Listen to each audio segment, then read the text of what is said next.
आइए मेरे मित्र, चर्चा को हम आगे बढ़ाते हैं और हमारा अगला पड़ाव कहाँ तक चलता है, रुकता है, थमता है, देखते हैं। हारना नहीं है, एक्सक्यूज मी।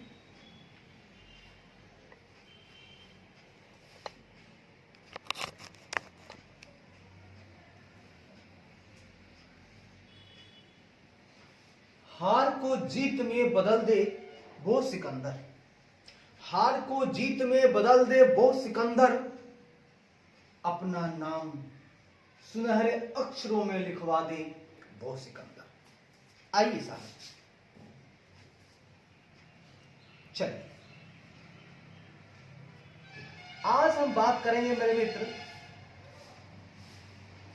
कल हमने पढ़ा था अनमोडिफाइड ओपिनियन तक हमने चर्चा किया था आपसे, और हमने कहा था कि ओपिनियन जो ऑडिटर एक्सप्रेस करता है, जब ऑडिटर ये कंक्लूड कर लेता है कि फाइनेंशियल स्टेटमेंट जो प्रिपेयर्ड हुए हैं वो सभी मटेरियल रिस्पेक्ट को देखते हुए हैं और एप्लीकेबल फाइनेंशियल रिपोर्टिंग फ्रेमवर्क के अनुसार हुए हैं, तब हम देंगे अनमोडिफाइड ओपिनियन। चलिए, बहुत बढ़िया बात, बहुत खूबसूरत बात। चलिए, शुक्रिया।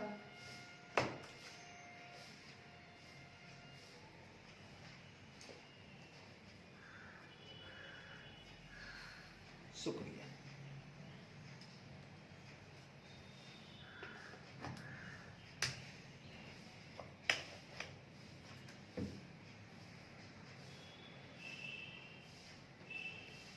ठीक है,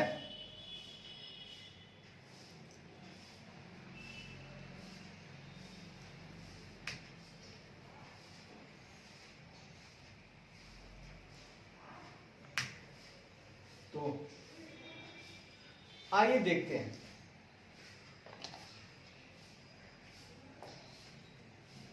ठीक है,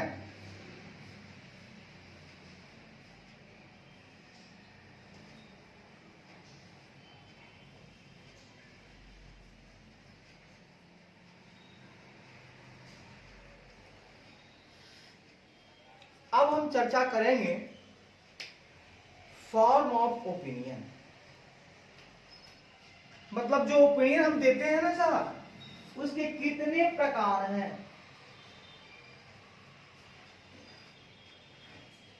ठीक है, हम ऐसे ऑडिटर जो ओपिनियन देते हैं, ठीक है, उसके कितने फॉर्म हैं, हम आज वो जानेंगे साहब। बहुत ही बढ़िया और शानदार बातें करेंगे। ठीक है, ऊपर हेडिंग लिखेंगे मेरे दोस्त, फॉर्म ऑफ ओपिनियन, मतलब ओपिनियन के प्रकार, मतलब कितने प्रकार के ओपिनियन हो सकते हैं। मेरे मित्र, ओपिनियन दो तरह के हो सकते हैं। कितने तरह के हो सकते हैं? दो तरह के। पहला अनमोडिफाइड ओपिनियन, ठीक है, और दूसरा मॉडिफाइड ओपिनियन। मॉडिफाइड ओपिनियन, बहुत बढ़िया। दो तरह का ओपिनियन हो सकता है। कैसा कैसा? अनमोडिफाइड ओपिनियन, मॉडिफाइड मतलब एक होता है मॉडिफाई, मतलब मॉडिफाई करना, कुछ बदलाव लाना। अनमोडिफाई मतलब बिल्कुल साफ सुथरा। मॉडिफाई मतलब कुछ। तो आइए हम समझते हैं कि अनमोडिफाइड ओपिनियन, जैसा कि पहले हमने पढ़ा था कि auditor shall express an unmodified opinion. देखिएगा, ऑडिटर क्या करेगा? अनमोडिफाइड ओपिनियन कौन देगा? तो भैया ऑडिटर एक्सप्रेस करेगा, मतलब क्या करेगा? व्यक्त करेगा। क्या व्यक्त करेगा ऑडिटर? Unmodified opinion. कब व्यक्त करेगा?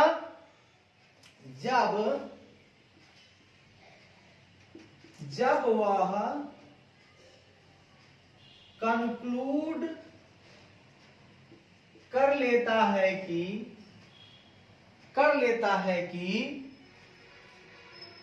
सभी मटेरियल रिस्पेक्ट को देखते हुए फिनेंशियल स्टेटमेंट तैयार हुआ है। मतलब जब वह कंक्लूड कर लेता है कि सभी मटेरियल रिस्पेक्ट को देखते हुए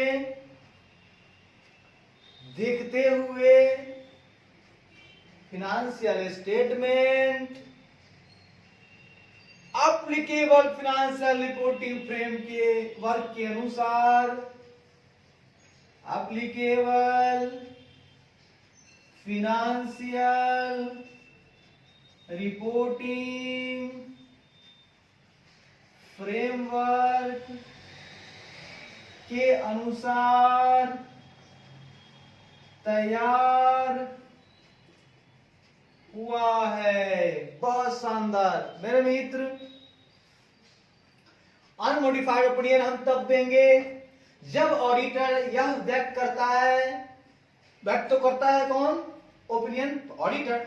जब वह कंक्लूड कर लेता है ऑडिटर कि सभी मटेरियल रिस्पेक्ट को देखते हुए, छोड़ना कुछ नहीं है, सारा लिया गया है, देखते हुए फिनेंशियल स्टेटमेंट को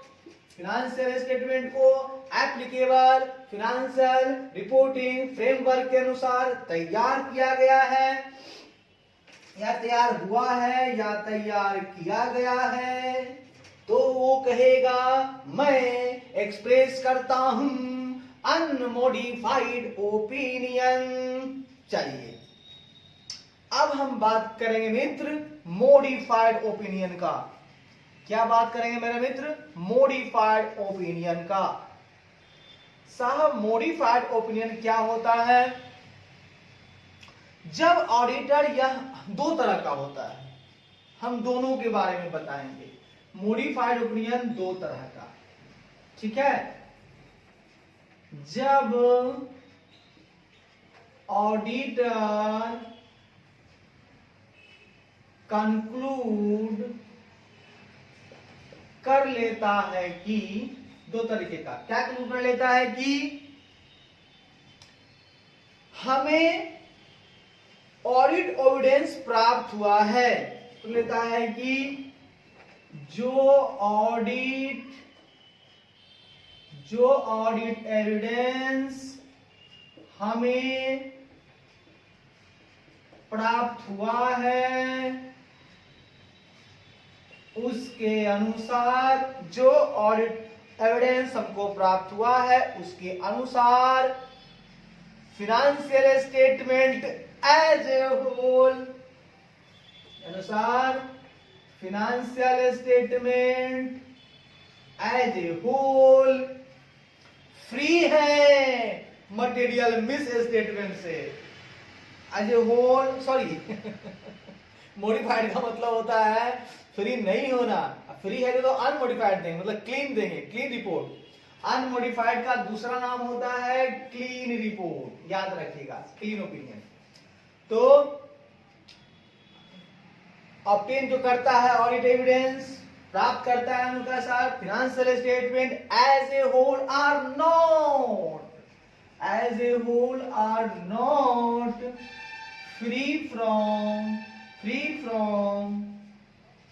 मटेरियल मिस स्टेटमेंट।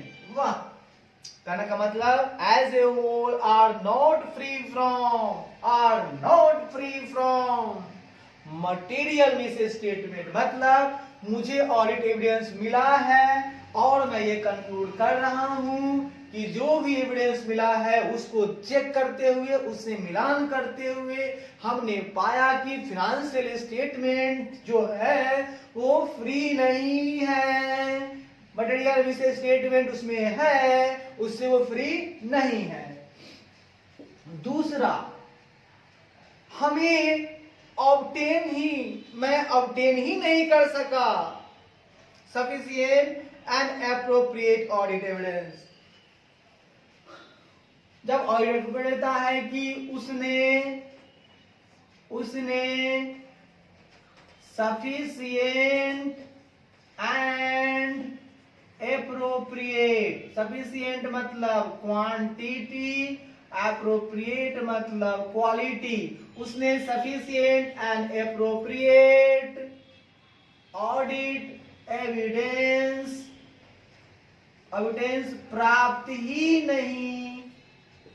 प्राप्त ही नहीं कर सका, जिसके कारण वह कंक्लूड ही नहीं कर पा रहा है कि, अब साहब जब सफिशिएंट एंड एप्रोप्रिएट एविडेंस मिला ही नहीं, प्राप्त ही नहीं कर सका, जिसके कारण वह कंक्लूड ही नहीं कर पा रहा है कि financial statement as a whole are free from material statement, ठीक है, वो कंक्लूड ही नहीं कर पा रहा है कि financial statement as a whole free from material misstatement है। भैया ऑडिटर साहब पहला केस में तो एविडेंस मिला और कह रहे हैं नहीं, फ्री नहीं है, मटेरियल मिस स्टेटमेंट जो है, फाइनेंशियल स्टेटमेंट जो है वो मटेरियल मिस स्टेटमेंट से फ्री नहीं है, मतलब गलतियां हैं। दूसरे केस में अब उनको समझ भी नहीं आ रहा है कि है कि नहीं है, यहां तो कह रहे हैं गलतियां हैं, मतलब फ्री नहीं है मतलब गलतियां हैं, इसमें वो कंक्लूड ही नहीं कर पा रहे हैं गलती फ्री है कि नहीं। अब भाई आपको जब शंका हो जाएगा कि भाई यहाँ पे चोर है कि नहीं, हो सकता है कि चोर हो सकता है कि चोर नहीं भी हो घर में, तो सवाल ये उठता है कि जब आप कंक्लूड नहीं कर पाएंगे तब भी आप देंगे मॉडिफाइड ओपिनियन, क्योंकि आपको सफिशिएंट एंड एप्रोप्रिएट एविडेंस मिला ही नहीं। जहां एविडेंस मिल रहा है वहां एविडेंस मिल ही नहीं रहा है कि आप कंक्लूड कर पाए कि भाई वहां पे गलतियां है या नहीं, वो फ्री है, मतलब फ्री है, आप अच्छे इंसान हैं, ये हम कहीं नहीं पा रहे हैं, इसका मतलब क्या होगा, आप दुविधा में हैं, आपका मन बदल सकता है, आपको एविडेंस मिल जाए तो हो सकता है कि मेरे प्रति अगर मिल जाएगा तो हो सकता है कि आपने चोर साबित कर दें। तो सवाल ये उठता है जब एविडेंस नहीं मिल रहा है तो आपका ओपिनियन मॉडिफाइड होगा, एविडेंस मिल गया गलती है तब भी मॉडिफाइड नहीं है, एविडेंस नहीं मिला और आप कह ही नहीं पा रहे हैं कि वो फ्री है बट तब भी आप मॉडिफाइड नहीं। चलिए शुक्रिया, धन्यवाद। The auditor shall modify the opinion in the auditor's report in accordance with S 705। याद रखिएगा ऑडिटर जो है मॉडिफाइड जो ओपिनियन देता है वो किसके हिसाब से देता है, ऑडिटर्स रिपोर्ट में ओपिनियन तो देगा ऑडिटर्स रिपोर्ट में, तो यहां लिखिए ऑडिटर SA 705 के अनुसार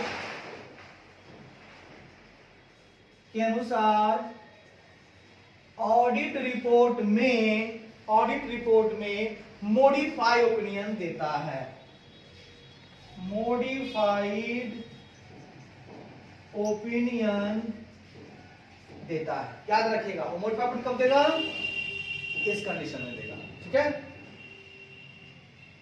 चलिए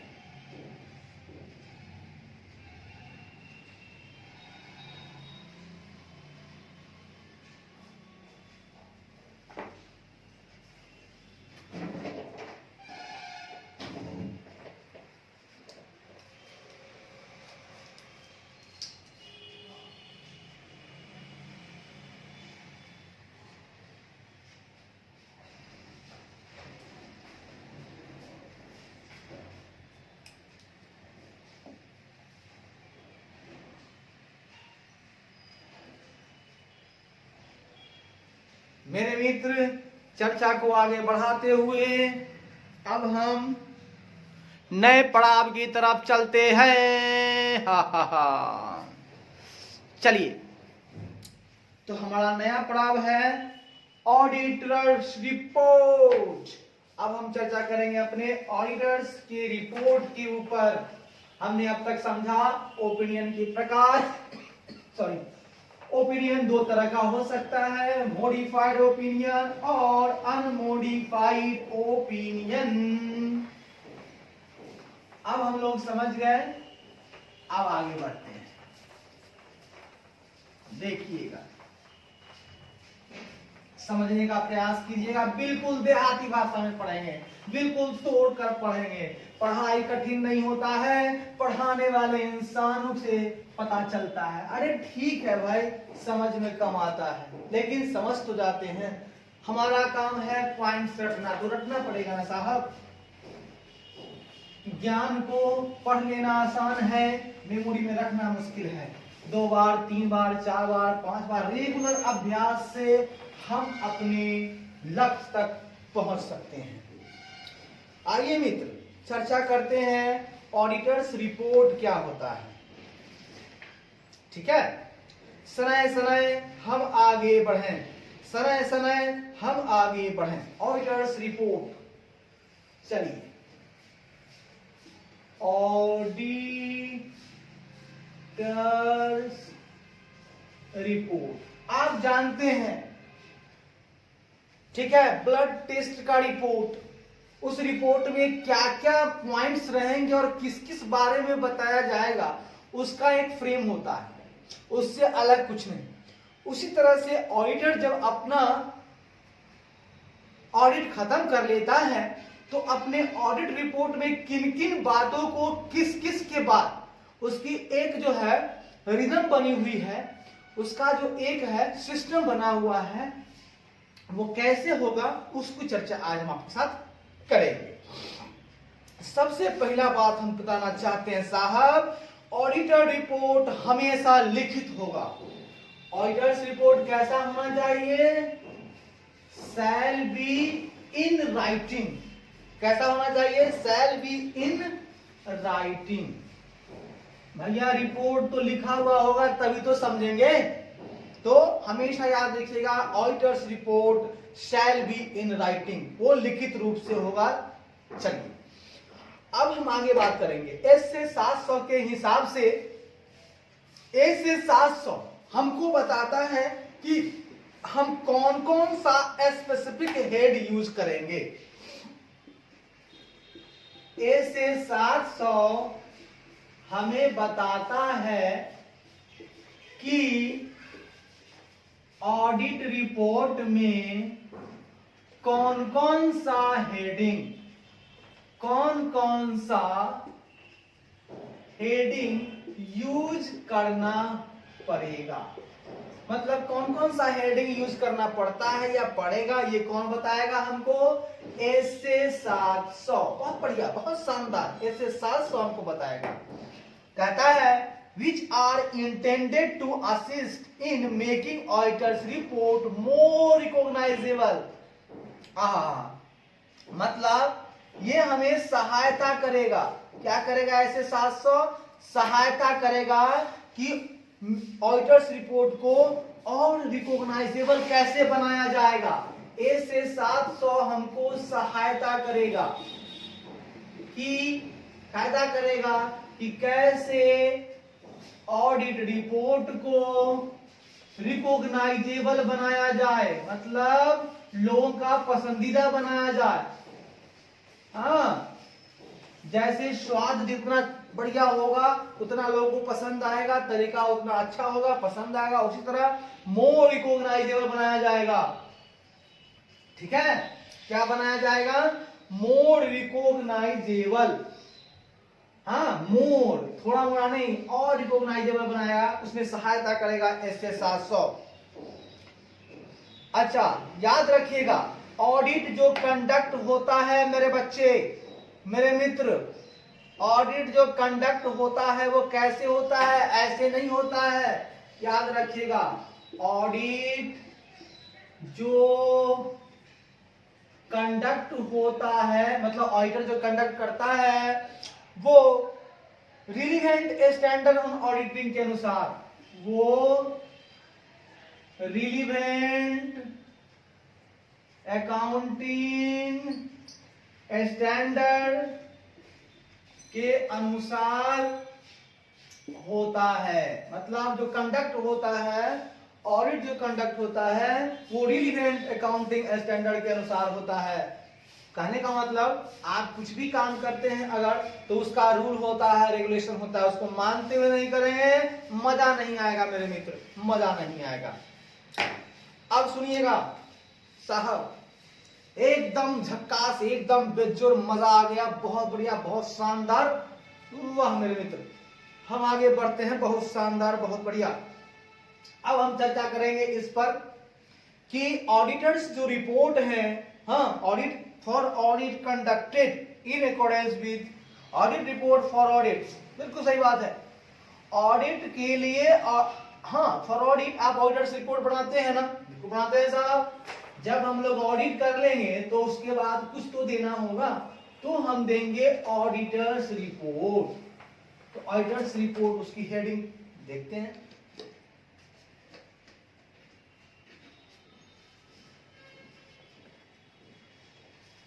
ठीक है,